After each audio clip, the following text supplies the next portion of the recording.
அக்கா சாப்பாடு வேணுமா? சாப்பாடு சாப்பாடு சாப்பாடு அதில் கொடுத்துடல உங்களுக்கு.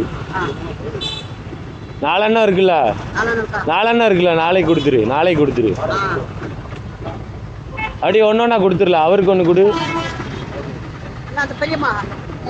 அதான் உங்களுக்கு ஒன்று கொடு.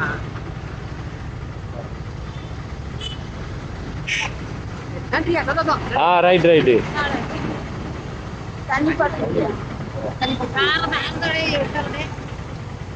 ஆளுக்கு ஒன்று ஒன்று கொடுத்துருங்க. சரிண்ணே, சரி ரைட்டு. ஓகேண்ணே. ஆமாம் எப்படி? அதனால தான் நான் ஒரு 10-20 அண்ணா வாங்குவேன். இங்கே மட்டுமே எவ்வளோ பேர் இருக்காங்கன்னா அப்போ எல்லா இடத்துலையும் எவ்வளோ பேர் இருப்பாங்கன்னு யோசிச்சு பாருங்க. எல்லா ஊர்லேயும் அவ்வளோதான், நம்மளால் முடிஞ்சது கொடுத்தாச்சு. அவ்வளோ